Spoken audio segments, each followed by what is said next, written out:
notes like the Led Zeppelins and Iron Maidens and all that, but one of your biggest influences, Nirvana, you've often mentioned. But when Nirvana came along, I'd kind of put the guitar at the back of the cupboard, you know, I'm a bit frustrated with it, and when Nevermind came along, you know, Northern Ireland at the time, not very easy to get music, you know, so Bleach kind of passed me by, and then when Nevermind took the world by storm, it swept me along with it, and just the simplicity, the visceral power of the words and the music that, you know, that really was, anybody could play it, not anybody could write it.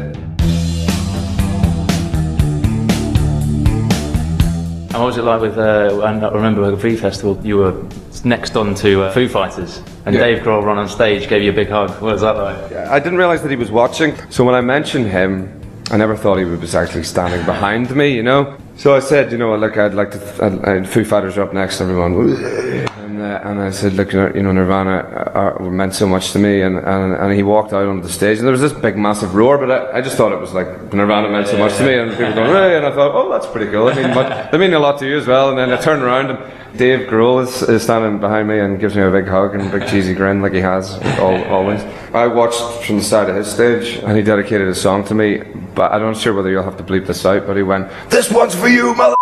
Right into my face, and it was absolute genius. It was one of my favourite moments of all time. We'll do it all, everything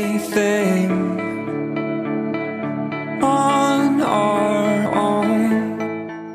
Now I feel for some blokes you owe an apology, because your music is sensitive. It's in terms of fragility of relationships, humanistic flaws. You're setting the standard too high for some blokes. And well, actually, it's funny, you know, in real life, I mean, these songs are all based in real life, but yeah. In my actual life, it is about me. Most of these songs are about me messing up, you know. Yeah, so I mean, if people actually read into what the songs are written as a result of, then you know, I'm not setting the bar very high at all, but yeah, I mean, I guess they are sensitive, and it does draw women as much as men, which is great for because when we play live, much more so than the way it probably comes across on record or on the big sort of radio songs sometimes. But when we play live, it's a f***ing rock show, and you know, the more women on a rock show, the better.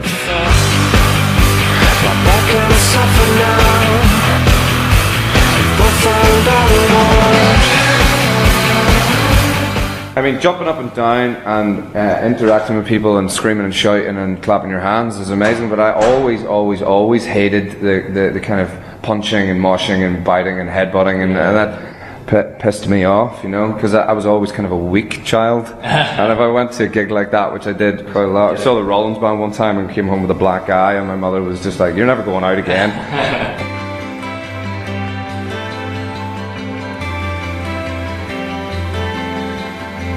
If there's a rocket timer to it, surely a song about accident with fireworks. Yeah. But no, genuinely. Sets the tone for the record, I think, you know. Yeah. Lyrically, this record's about running towards someone, you know, rather than running away from someone. So, you know, getting to somebody by any means. If there's a rocket timer to it, it's kind of just a comical kind of way of saying, just get me there. And it is an entirely more optimistic album. Yeah, for sure. For sure, it is, and it comes from a place of not a place of being in a relationship. You know, it comes from looking back on relationships that I've been in and realizing that most of the songs that I've written didn't really give a fair assessment of it. I didn't want to make another record of just, you know, fligating myself.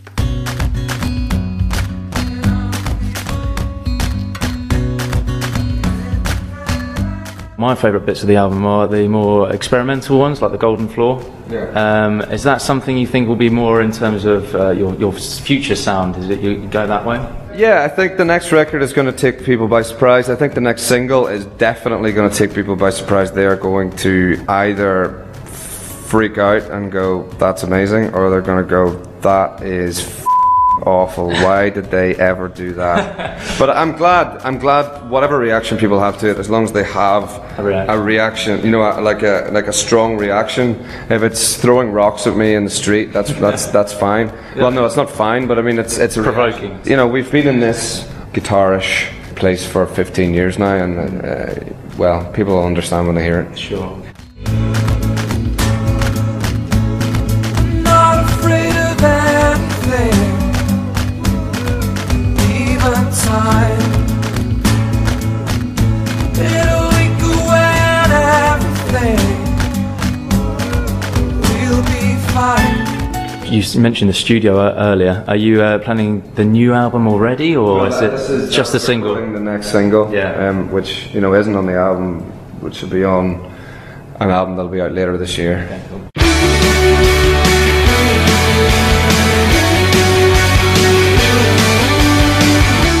I'm aware you once had to sell your record collection to actually pay your rent. I don't think it's going to happen anytime soon, but good. I've bought them all back again, so nobody panic. But good luck in the future, and I hope it goes very well tonight. Cheers, buddy.